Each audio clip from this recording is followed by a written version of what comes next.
2024년의 표어를 도약으로 정한 이유가 있습니다. 그동안 코로나로 침체되었던 우리의 일상과 우리의 신앙의 성장과 변화를 기대했습니다. 그러나 쉽지 않았던 시간이 아니었는가 생각이 듭니다. 눈에 띄는 명확한 도약적 현상은 없었습니다마는 저마다 잔잔한 도약을 이루었다라고 저는 그렇게 생각을 하고 있습니다. 왜냐하면 변화라고 하는 것은 두 가지 성질을 가지고 있기 때문에 그렇습니다. 변화는 우리가 알고 있는 변화 그 자체를 변화라고 얘기를 하고 있고, 또 하나는 변질이 있을 수 있습니다. 겉으로 볼 때는 잘 분간이 되지 않습니다만은 어느 정도의 시간이 흐르고 나면은 그것이 변화인지 변질인지를 알게 된다라고 하는 것이죠. 우리가 보낸 2024년의 시간이 도약을 위한 변화였는지 아니면 변질로 흘렀는지는 나중에 알게 될 것입니다. 그리고 신앙생활의 평가는 숫자로 나타낼 수가 없습니다. 하나님과의 관계를 외적인 것으로 평가할 수는 더더욱이 없는 것이죠. 숫자와 외형적인 것은 우리의 눈을 만족시키는 영역일 뿐입니다. 그리고 그것은 잠깐이다라고 하는 것이죠. 이스라엘 왕들을 평가할 때 그 기준이 누구인지 알고 계시죠? 다윗입니다. 다윗의 길을 걸어간 자와 여로보암의 길을 걸어간 자로 성경은 그들을 평가하고 나누고 있습니다. 숫자와 외형적인 결과물이 아니었다라고 하는 것이죠. 솔로몬의 부귀영화와 여로보암 2세의 치적이 왕들을 평가하는 기준이 아니었습니다. 세계사적으로 알려져 있었던 왕은 오므리입니다. 다윗과 솔로몬은 역사 속에 그 이름을 남기지 않았습니다. 성경의 역사 속에는 솔로몬도 있고 다윗도 있지만은 세계 역사가 알고 있는 이스라엘의 왕은 오므리밖에 없습니다. 그러나 성경은 다윗을 왕들의 기준으로 왕들을 평가하는 사람으로 제시하고 있다라고 하는 것이죠. 다윗은 하나님을 알아가는 데 초점을 맞춘 왕이었습니다. 하나님의 마음에 합하고자 몸부림쳤던 왕이죠. 따라서 우리도 하나님과의 관계 면에서 좀 더 깊이 있는 내면을 바라볼 필요가 있습니다. 하나님과 우리 자신에 관하여 좀 더 깊이 있게 우리를 성찰했다면, 들여다보았다면 그것은 바로 도약이 되었다라고 하는 것이죠. 이것을 점검할 수 있는 좋은 책이 하나 있습니다. 아브라함 요슈아 헤셀의 안식이라는 책입니다. 이 아브라함 요슈아 헤셀의 대표적인 책은 예언자라고 한 700페이지 되는 책인데, 이 책은 고전의 반열에 올라가 있는 책입니다. 그를 세계적인 신학자로 만들어준 책이 예언자라는 책이죠. 그러나 우리가 손쉽게 읽을 수 있는 책은 아니고 우리가 접할 수 있는 책 중에 하나가 안식이라는 책이죠.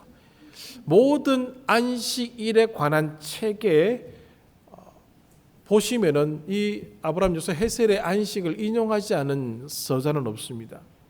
그리고 한 번쯤 이 책을 읽어보셨으면 하는 그런 기대가 있고, 내년 1월 추천 도서로 이 책을 선정을 했습니다.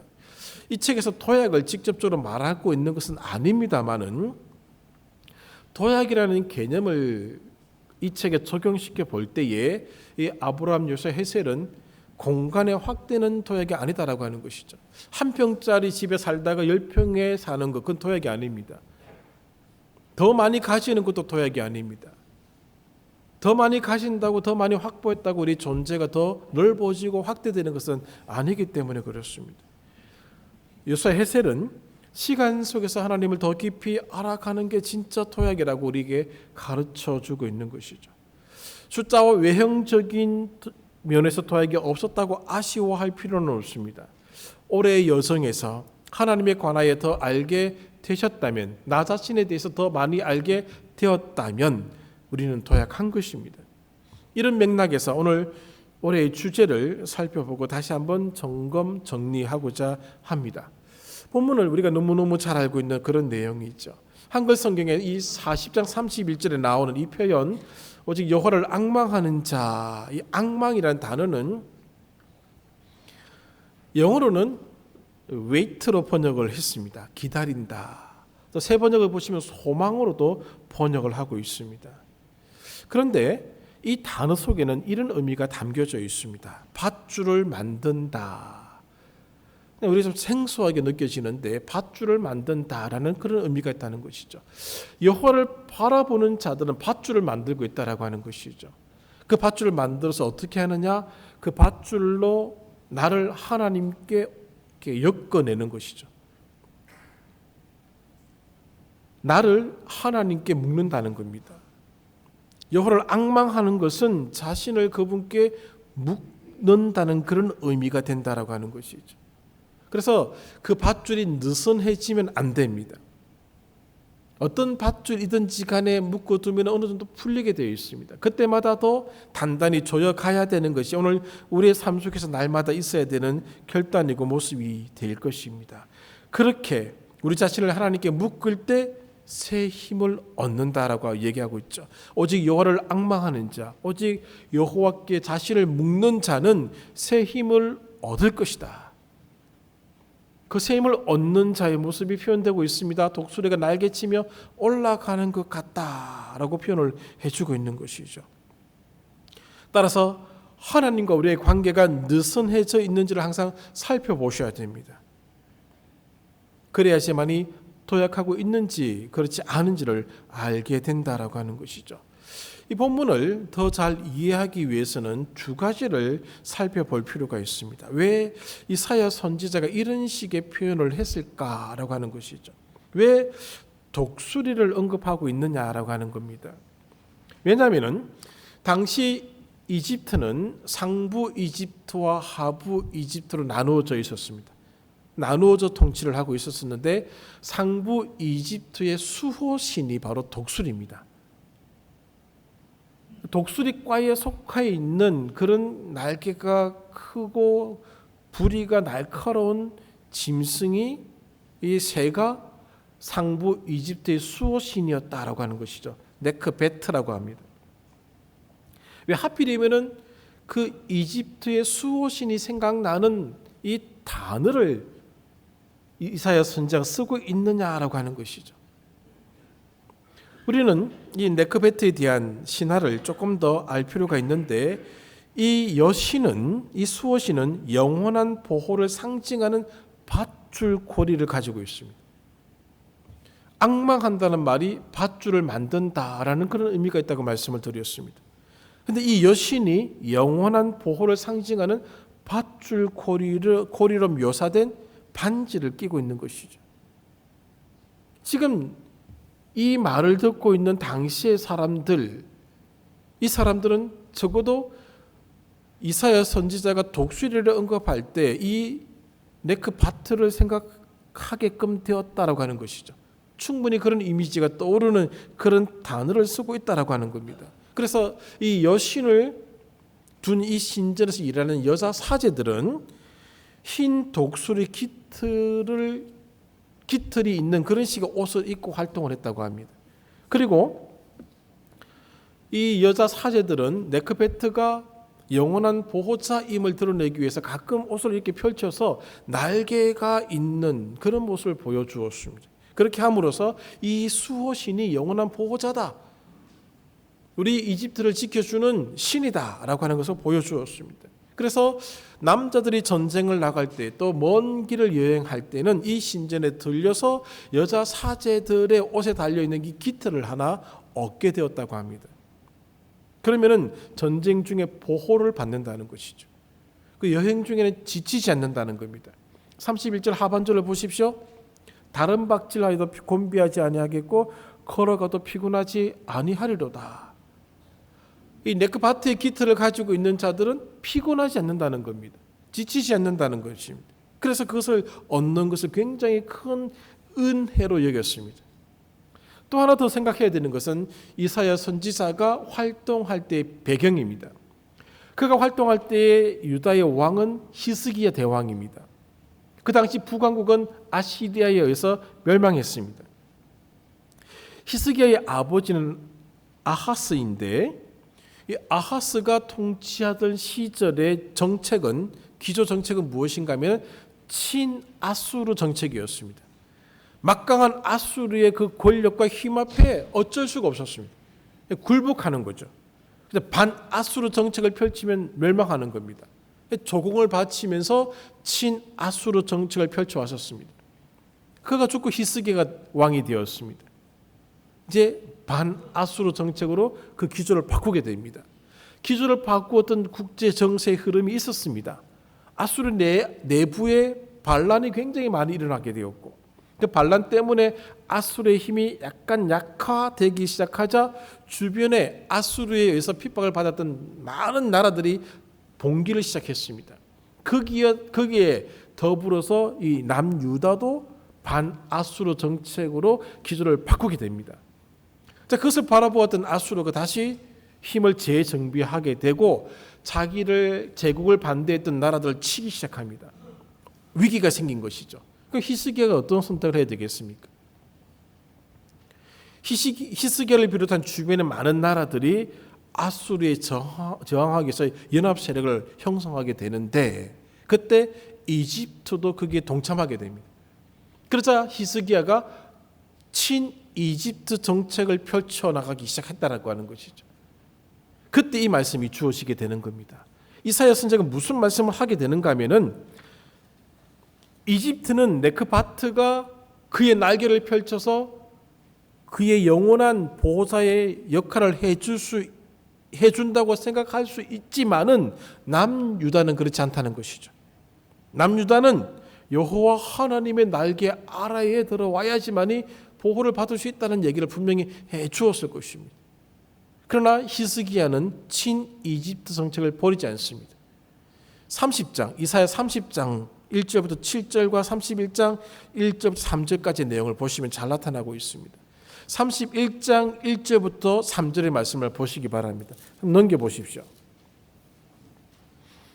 집에 가서 읽어보실까 생각해보면 거의 99명은 안 읽어봅니다. 그래서 지금 제가 읽어드립니다. 이사야 31장 1절부터 3절까지 펼치시기 바랍니다. 읽어드립니다. 도움을 구하려 애굽으로 내려가는 자들은 화 있을진저 그들은 말을 의지하며 병거의 많음과 마병의 심히 강함을 의지하고 이스라엘의 거룩하신 이를 앙모하지 아니하며 여호와를 구하지 아니하나니 여호와께서도 지혜로우신즉 재앙을 내리실 것이라. 그의 말씀들을 변하게 하지 아니하시고 일어나사 악행하는 자들의 집을 치시며 행악을 돕는 자들을 치시리니 애굽은 사람이요 신이 아니며 그들의 말들은 육체요 영이 아니라 여호와께서 그의 손을 펴시면 돕는 자도 넘어지며 도움을 받는 자도 엎드려져서 다 함께 멸망하리라. 무슨 말씀하고 있습니다? 친 이집트 정책을 펼치고 있는 히스기야를 향한 하나님의 경고입니다. 왜 이집트의 수호 신인 네크바트의 날개 아래에서 보호를 받으려고 하느냐는 겁니다. 여호와 하나님을 앙망하여 그 밧줄로 하나님께 자기를 동여매면은 하나님이 보호해 주실 터인데 왜 이집트의 수호신을 의지하는 행동을 하느냐는 겁니다.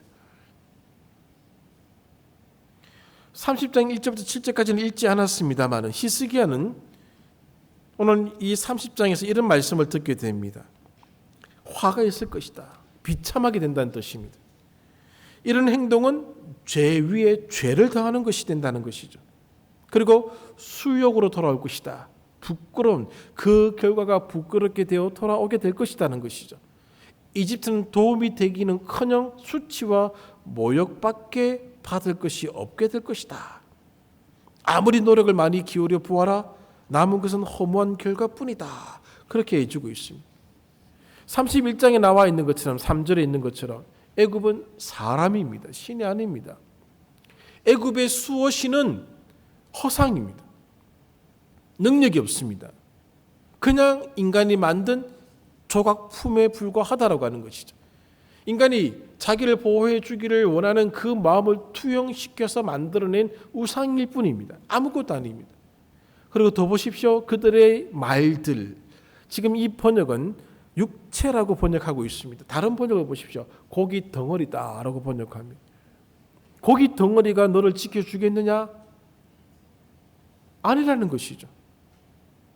여호와께서 손을 펴시면은 그의 손을 펴시면 돕는 자도 엎드려질 것이고 도움을 받는 자도 엎드려질 것이고 다 함께 망하게 된다는 겁니다. 지금 무슨 말씀을 지금 해주시고 있는 것입니다. 그럼에도 불구하고 히스기야는 세상의 기틀을 앙망했습니다. 세상에 자기를 묶어서 이집트에 자기를 묶어서 이집트가 자기를 보호해 주기를 원했다라고 하는 것이죠.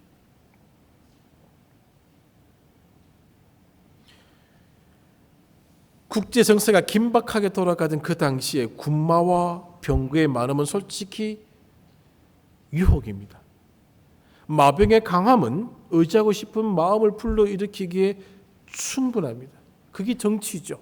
그게 외교고 그게 현실입니다. 지금 이 땅에 있는 어느 나라들이 하나님을 정치에 적용시키겠습니까? 성경의 가르침을 정치에 적용시키겠습니까? 성경의 가르침을 외교에 접목시키겠습니까? 그런 나라들은 없습니다. 왜 그렇습니까? 현실이 그게 아니다라고 하는 것이죠. 히스기야도 그걸 알았습니다. 현실이 그게 아닌 겁니다.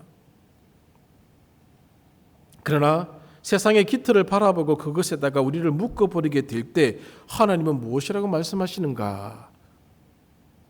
다 함께 멸망하리라 라고 말씀하고 있습니다. 그리고 그렇게 도와주었던 나라들도 멸망시키겠다라고 말씀하고 있는 것입니다. 여러분, 믿음의 도약이 무엇이겠습니까? 이러한 유혹을 떨쳐버리는 결단이 믿음의 도약입니다. 우리도 마찬가지죠. 늘 말씀드립니다. 우리의 갈림길은 저 예배당의 저 방화문입니다. 저걸 나가느냐 저 안에 있느냐의 그 차이로 우리의 신앙의 모습이 형태가 달라지고 있지 않습니까? 이 안에 있을 때는 맞죠. 아멘하고 나가죠. 그러나 문을 나서는 순간 현실이 우리를 덮쳐올 때는 감당할 수 없는 거죠. 히스기야가 어떤 결단을 해야 되겠습니까? 눈에 보이지 않는 하나님을 선택하고 정치와 외교의 문제를 풀어갈 것인가? 아니면 눈에 보이는 이집트를 의지해서 그들의 군마와 병거를 통해서 힘을 보장받고 이 문제를 풀어갈 것인가? 쉽지 않은 것입니다. 히스기야가 이집트를 의지했던 이유가 바로 그것이죠. 하나님은 보이지 않는 손길입니다. 그러나 이집트는 보이는 손길입니다. 위급하고 다급할 때는 보이는 것을 선택하게 되어 있습니다. 눈에 보이는 게 크게 보이는 것이죠. 전부가 되는 것입니다. 그러면 아무것도 나머지는 보이지 않습니다. 그러나 지나고 나면은 깨닫게 되죠. 그때 그렇게 크게 보였던 것이 신기루가 되었다라고 하는 것이죠. 한 해 동안 서로 말씀을 나누었습니다. 함께 나눴던 말씀들을 여러분 잊지 말아 주시기를 바랍니다. 좋은 기억의 상품으로 남겨두지 마십시오. 이 말씀들을 토약을 위한 도구로 사용해 주시기를 바랍니다. 우리는 7일 중에 6일을 저 예배당 문 바깥에서 생활하게 되어 있습니다.